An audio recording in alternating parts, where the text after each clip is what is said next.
Yes, class 11th.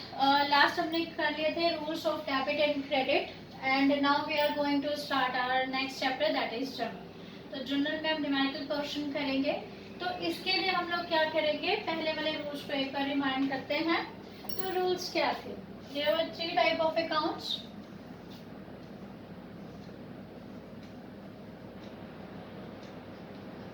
First is personal,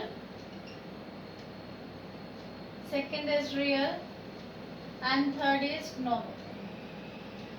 उन students के लिए जिनको थोड़ा बहुत भूल गया है उनके लिए मैं बात बताती हूँ. पर्सनल अकाउंट्स में कौन से अकाउंट्स आते थे जो भी किसी पर्सन से रिलेटेड होते थे, जैसे राम, श्याम, प्रोप्राइटर का हो गया, तो ये सब क्या होते थे, पर्सनल अकाउंट होते थे.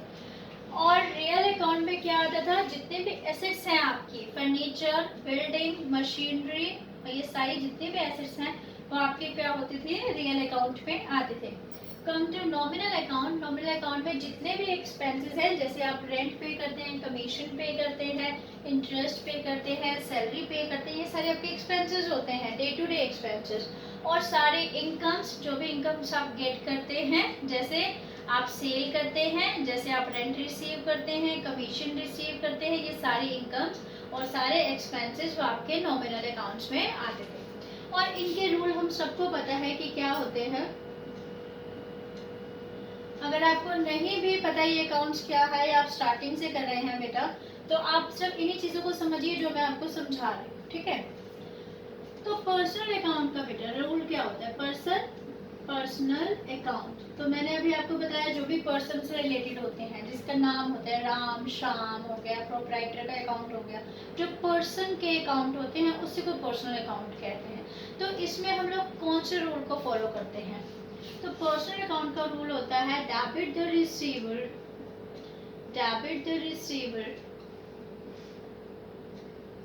And credit the giver. इसका मतलब कि अगर जो भी पर्सन पर्सनल अकाउंट में जो भी पर्सन अगर कुछ दे रहा है तो आप उसको क्या करेंगे, क्रेडिट करेंगे. अगर उसे कुछ मिल रहा है तो आप क्या करेंगे, डेबिट करेंगे. अभी आप कंफ्यूज मत होइए, अभी मुझे तीनों रूल्स पढ़ाने दीजिए, उसके बाद मैं आपको इसको बहुत अच्छी तरह से एक्सप्लेन करूंगी. Then second is are real account.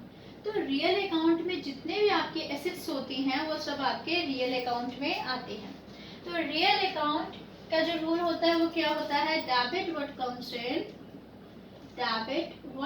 Comes in and credit what goes out. ये कहता है कि अगर आपके पास कोई एसेट आ रही है तो आप उसको डेबिट कीजिए, और अगर आपके पास कोई एसेट जा रही है तो आप उसको क्रेडिट कीजिए. आ रही है, जा रही है का क्या मतलब, अगर मैं कोई भी एसेट परचेज करती हूँ तो आप उस एसेट को हमेशा डेबिट करेंगे. जैसे मशीनरी परचेज की तो मशीनरी डेबिट होगी, और अगर मैं मशीनरी को सेल कर रही हूँ, उसको बेच रही हूँ, तो मशीनरी तो जा रही है. तो जब कोई चीज जाएगी, कोई एसेट आपके पास से जाएगी, तो आपको उसको क्या करना है, क्रेडिट करना है, राइट. अब next account is nominal account. Nominal account में कौन से आते हैं, जितने भी एक्सपेंसेस, लॉसेस, रेवेन्यू या प्रॉफिट, जितनी चीजें हैं ये सारे आपकी किसमें आते हैं, नॉमिनल अकाउंट में आते हैं. तो नॉमिनल अकाउंट का क्या रूल होता है, debit all the expenses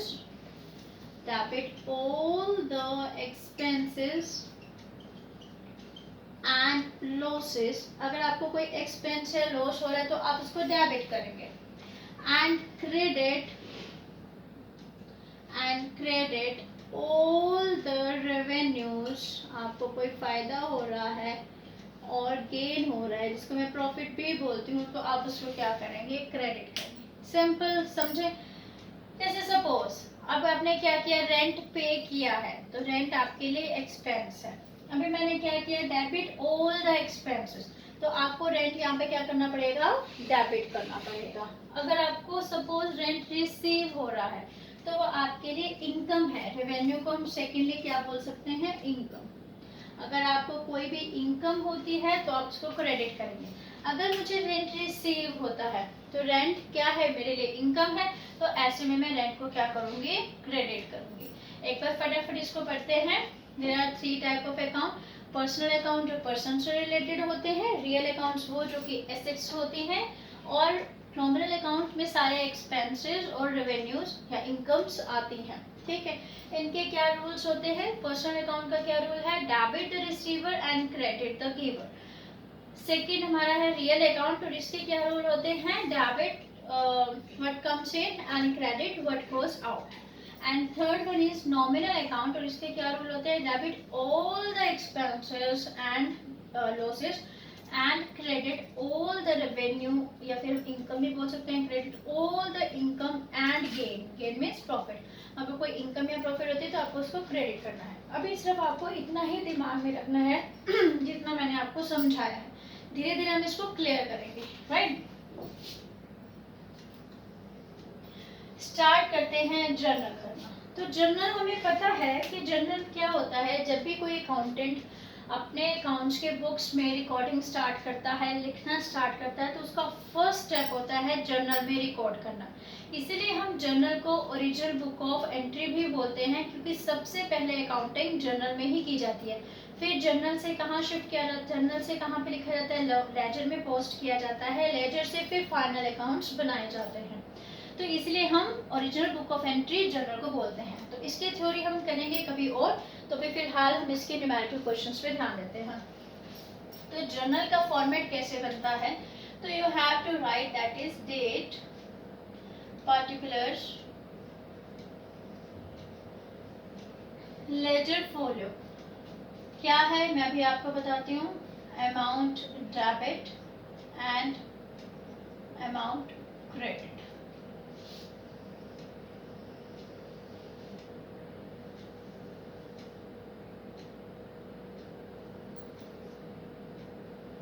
laser folio के लिए हम बहुत थोड़ा सा स्पेस छोड़ेंगे। ये क्या है अभी मैं आपको एक्सप्लेन करती हूँ। You have to make 5 columns and 5 columns are like that is LF amount and you have to use the scale। मैं बार बार बोल रही हूँ, मैं यहाँ पर रफली इसको लाइंस लगा रही हूँ, बट आपको हमेशा क्या करना है अकाउंट्स में, जब भी आप बनाते हैं तो आपको क्या करना है? स्केल यूज करना है, प्रॉपर फॉर्मेट बनाना है, राइट।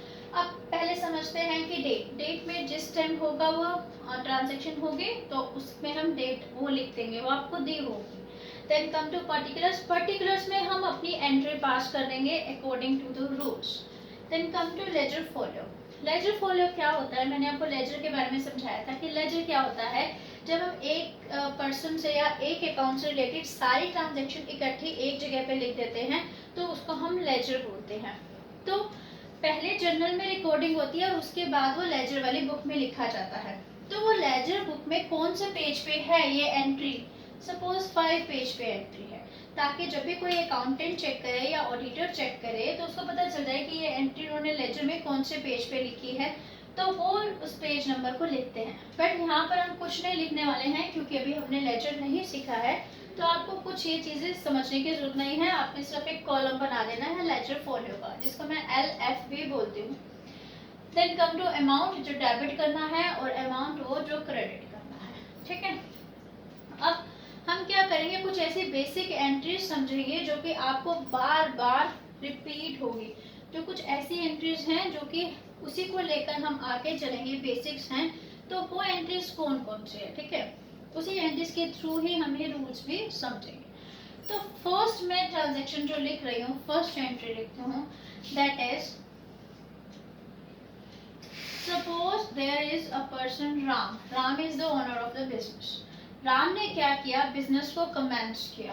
तो I write here Ram commence the business. बार बार आप ये कर चुके हैं लेकिन अकाउंटिंग इक्वेशन में किया है ना, तो अब हम इसको जनरल में करेंगे। That is 20,000 rupees. Ram commence the business with cash, that is 20,000 rupees. हमेशा ध्यान रखना बेटा, प्रोप्राइटर है, ये ओनर है, पर इसका नाम कभी भी नहीं आएगा। क्यों? अगर ये कुछ पैसा लगाएगा तो हम कैपिटल अकाउंट लिखेंगे, और ये चीज आप समझ चुके हैं। और अगर ये कुछ पैसा निकालेगा तो हम उसको ड्रॉइंग्स लिखते हैं, ठीक है ना। अब ध्यान से देखो, हमने ये चीज कर चुके हैं कि बिजनेस और बिजनेसमैन दोनों अलग अलग चीजें हैं। अब बिजनेस के हिसाब से हमने अकाउंटिंग करनी है। अब बताइए बिजनेस में क्या हुआ। बिजनेस में जब राम ने पैसे लगाया तो कैश आया, क्योंकि उसने कैश लगाया। अच्छा, बिजनेस में कैश आया, और कैश क्या है, हमारी एक एसेट है। चलिए, एसेट तो रियल अकाउंट है ना, तो यहाँ debit what comes in and credit what goes out. हमारे पास क्या आया, कैश आया। तो अगर कुछ आता है तो डेबिट करना है, तो यहाँ पर मेरी एंट्री क्या होगी, मैं यहाँ डेट नहीं लिख रही हूँ क्योंकि डेट तो आपको दी होती है, वैसे ही लिख देना। तो कैश आया है तो I write here cash account debit. ध्यान रखेंगे बेटा, हमने जो अकाउंट डेबिट करना है उसके आगे डेबिट लिखना है बिल्कुल कॉर्नर पे, राइट। Cash account debit. अब एक चीज डेबिट होगी तो दूसरी क्रेडिट भी होगी। तो क्रेडिट क्या होगी, यहाँ पर वो जो उसने पैसा लगाया वो अपने कैपिटल लगाई है, तो यहाँ पर मैं क्या लिखूंगी, कैश अकाउंट डेबिट टू, थोड़ा सा स्पेस छोड़ेंगे और फिर यहाँ लिखेंगे टू कैपिटल अकाउंट। और नरेशन में क्या लिखेंगे, फॉर कमेंसमेंट ऑफ बिजनेस या for commencement of business with cash. हम अगर आप चाहें तो वैसा का वैसा लिख लीजिए, क्योंकि अभी आपकी कोई नरेशन चेक करने वाला नहीं है, तो सेम आप लिख लीजिए for Ram commence the business with cash, right. अब कितने पे कैश पे किया उसने, 20,000 पे, तो आई राइट हियर 20,000 एंड 20,000। ठीक है, अब हम सेकंड ट्रांजैक्शन करते हैं। सेकंड ट्रांजैक्शन क्या कहता है कि ही परचेज फर्नीचर।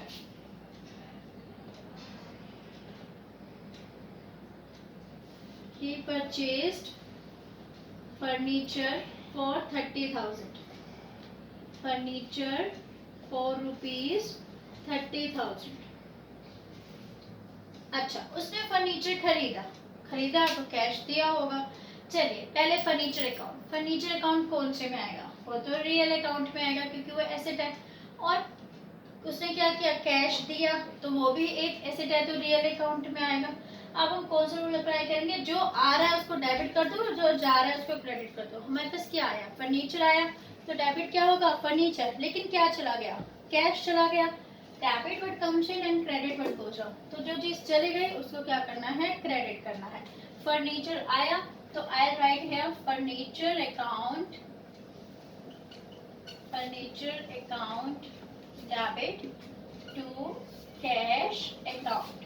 कितने का, 30,000 का, तो मैं यहाँ पे 30,000 डेबिट में और 30,000 बिल्कुल इसके सामने क्रेडिट में लिख दूंगी। और यहाँ पर नरेशन लिख देंगे फॉर परचेज फर्नीचर फॉर ₹30,000। आप नरेशन कुछ भी लिख सकते हैं अपनी तरफ से बना के, right.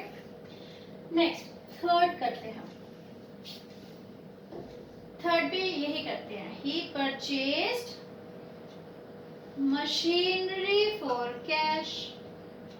He purchased machinery for cash 5,000।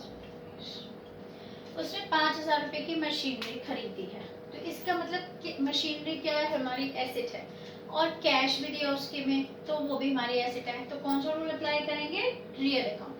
जो आया debit what comes in and credit what goes out. आया उसको डेबिट और जो गया उसको क्रेडिट। क्या चीज आई हमारे पास, मशीनरी आई, दैट इज मशीनरी अकाउंट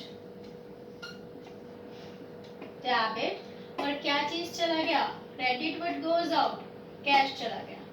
कितने का, 5,000 का। देखो बेटा, तो अगर हम यही चीज सोचते रहेंगे तो बहुत टाइम लगेगा। अब मैंने इसमें क्या ऑब्जर्व किया, अब हम इसमें ट्रिक भी लगाते हैं ना, थोड़ी चीजें ऑब्जर्व करना भी सीखते हैं। मैंने ये ऑब्जर्व किया कि जब मेरे पास कैश आता है तो डेबिट होता है और कैश जाता है तो क्रेडिट होता है। यहाँ पर कैश आ रहा था डेबिट, यहाँ पर कैश जा रहा था क्रेडिट, कैश जा रहा था क्रेडिट।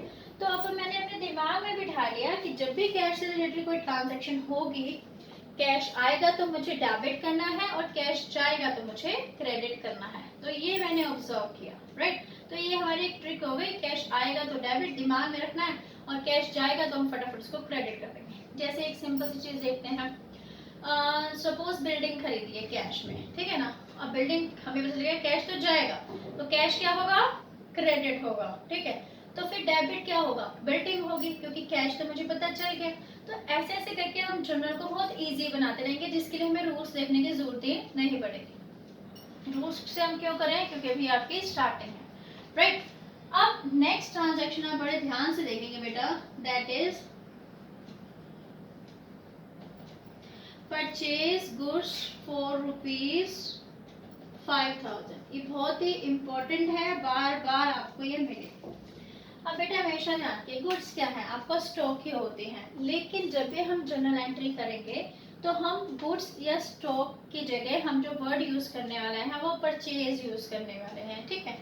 तो यहाँ पर उसने गुड्स खरीदी हैं, तो गुड्स आई और कैश चला गया, राइट। तो मैंने भी आपको बताया कैश चला गया तो क्या करेंगे, फटाफट दिमाग में लाइए, क्रेडिट करेंगे, राइट। तो मुझे पता है आपका कैश क्रेडिट होने वाला है।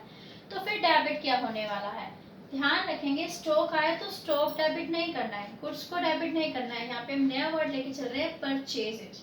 तो जब भी आप परचेज करेंगे, क्या परचेज करेंगे, स्टॉक परचेज करेंगे, तो हमेशा ध्यान रखिए जब भी आप गुड्स परचेज करेंगे तो परचेज अकाउंट को डेबिट करेंगे। तो यहाँ पर एक नया वर्ड यूज करेंगे जर्नल में हम, that is purchases account debit. तो I write here purchases account debit to cash. क्यों, कैश तो चला गया, ठीक है। और परचेज को डेबिट क्यों किया, क्योंकि वो मेरा एक्सपेंस है, ठीक है, वो एक आपका खर्चा है, आपने चीजें खरीदी और हर एक्सपेंस को आपने क्या करना है, डेबिट करना है।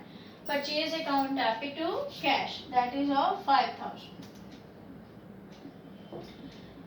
हमेशा ध्यान रखो परचेज डेबिट ही होगा ऑलवेज, सिर्फ 1% केस है जहां पर परचेज क्रेडिट होगा, वो हम आगे के एंट्रीज में पढ़ेंगे, राइट। तो अब दिमाग में बिठा लो, मैंने आपको चीजें क्या क्या सिखाई। पहली चीज सिखाई कैश आएगा डेबिट, कैश जाएगा क्रेडिट, राइट। दूसरी चीज मैंने आपको क्या सिखाई, परचेज ऑलवेज डेबिट, क्योंकि वो एक्सपेंस है, क्योंकि एक्सपेंस है। सिर्फ 1% केस होगा जो हम आगे पढ़ेंगे जहां पर हम परचेज को क्रेडिट करेंगे, लेकिन परचेज हमेशा क्या होता है, डेबिट होता है। चलिए अब एक और ट्रांजैक्शन करते हैं, सेल ऑफ गुड्स फॉर ₹2,000। हमने गुड्स को सेल किया, ठीक है, या स्टॉक को सेल किया। तो जैसे हमने गुड्स को खरीदा था तो हमने उसको नाम दिया था परचेज। तो अब जर्नल एंट्री में जब आप गुड्स को बेचेंगे तो उसको नाम देंगे सेल का, ठीक है। यहाँ पे गुड्स या स्टॉक को मेंशन नहीं करेंगे। अब देखिए आपने बेचा है तो कैश आया या गया, कैश तो आया, तो कैश को डेबिट करेंगे क्रेडिट, फटाफट याद आएगा कैश को तो डेबिट करना होगा क्योंकि कैश तो आया है। तो you will write here cash account debit to sale, क्योंकि सेल से मुझे इनकम हुई है और कोई भी इनकम होगी तो वो क्या होगी, क्रेडिट हो। या फिर मैं ये कह सकती हूँ कि कोई भी सॉरी, सेल हमेशा क्या होता है, क्रेडिट होता है, दिमाग में आप बिठा लो, सेल क्या होता है, क्रेडिट होता है। अभी हम इसके नोट्स बनाएंगे लास्ट में ना, तो ये चीजें हम याद रखेंगे, फिर हम फटाफट जनरल एंट्री पास करेंगे, राइट। अब नेक्स्ट परचेज जो गुड्स आपने परचेज की थी, आपने उसको क्या कर दिया, रिटर्न कर दिया है। तो अब मैं लिखती हूँ 6 रिटर्न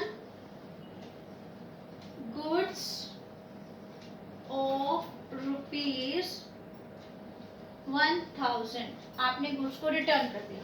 देखो आप गुड्स वही रिटर्न करेंगे जो परचेज किया, सेल की हुई तो गुड्स रिटर्न नहीं कर सकते ना, तो ये क्या हो गया, परचेज रिटर्न। तो हम इसको क्या नाम देंगे, परचेज रिटर्न। तो परचेज रिटर्न हमेशा क्या होता है, क्रेडिट होता है। देखो परचेज हमेशा डेबिट, परचेज रिटर्न हमेशा क्रेडिट, राइट। अब देखेंगे बेटा ये रिटर्न अभी अभी हम नहीं कर सकते, क्योंकि जब मैं आपको क्रेडिट वाला सिखाऊंगी तभी मैं इसको कर पाऊंगी। अभी आपको ये सिखाना भी नहीं होगा, आपको समझ नहीं आएगा कि क्रेडिट क्या है क्या नहीं। अभी हम सिर्फ सिंपल ट्रांजेक्शन से कर रहे हैं, राइट। अब हमने क्या सीखा आज के अकाउंटिंग में, आज के अकाउंटिंग में हमने ये सीखा, पहला ये चाहे तो अपने दिमाग में रखें, चाहे तो नोट्स, जब आप कैश रिसीव करते हैं तो डेबिट और कैश जाता है तो हम क्रेडिट करते हैं। दूसरा आपने सीखा कि परचेज अकाउंट हमेशा डेबिट ही होता है, कुछ केसेस में छोड़कर, ठीक है। तो परचेज ऑलवेज डेबिटेड, ये दिमाग में भर लीजिए। देन थर्ड हमने सीखा कि सेल अकाउंट हमेशा क्या होता है, क्रेडिट ही होता है, एक ये दिमाग में रख लीजिए, बस फिर कोई प्रॉब्लम नहीं है। अभी आज हमने 3 चीजें सीखी।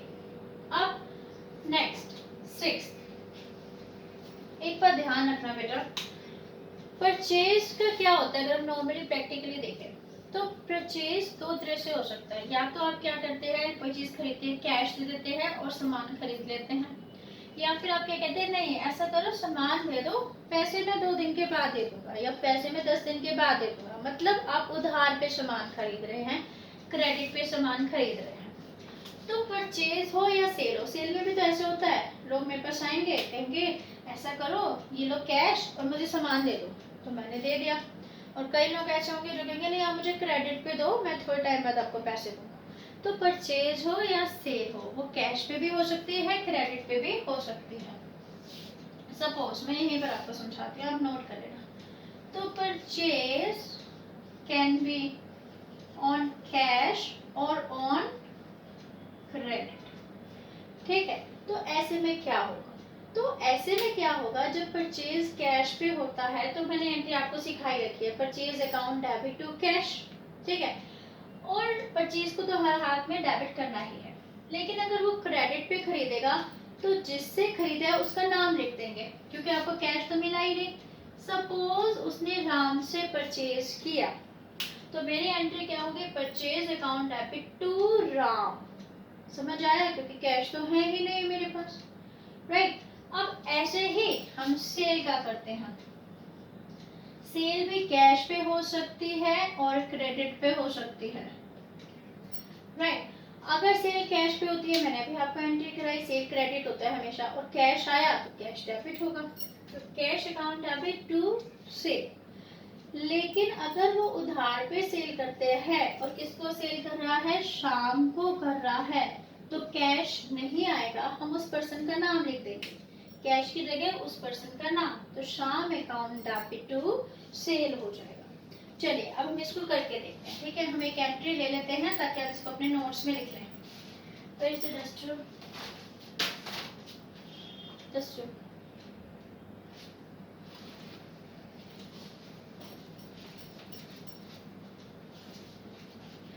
चलिए नेक्स्ट एंट्री नोट कीजिए, purchased goods from Rohan ₹6000, Rohan से परचेज किया है गुड्स 6000 का, तो we all know that purchase तो डेबिट होगा ही, तो I write here purchases account debit, लेकिन कैश पे तो हुआ नहीं तो उधार पे होगा तो हमेशा उस पर्सन का नाम आएगा। और ध्यान रखो बेटा जब उधार पे होगा तो उस पर्सन का नाम भी आपको दे रखा होगा, तो I write here to Rohan. ध्यान रखना किसी पर्सन के आगे कभी अकाउंट नहीं लगाते हैं, ठीक है। तो टू रोहन, राइट, कितने का था that is 6000, I write here 6000 and 6000, right. अब हम आज के लास्ट एंट्री करेंगे that is sale of goods, मैं यहाँ लिख देती हूँ sale of goods to Sohan for ₹5000। देखो गुड्स जो बेची है वो 5000 की बेचती है, 5000 नहीं यहाँ पे 1000 की गुड्स बेची है। देखो इसने कहीं पर भी कैश नहीं लिख रखा, इसने कहीं कैश नहीं लिख रखा, इसका मतलब इसने उधार पर बेची है। सेल हमेशा क्या होता है क्रेडिट, चलो ये तो पता चल गया। तो फिर मैं डेबिट क्या करूँ, कैश तो आया नहीं है, तो फिर हम क्या करेंगे उस पर्सन का नेम करेंगे, तो I write here Sohan debit, account नहीं लिखेंगे, ध्यान रखना पर्सनल अकाउंट में अकाउंट नहीं लिखते। टू हमें पता है सेल्स हमेशा क्या होती है क्रेडिट होती है, ठीक है। और कितने की 1001,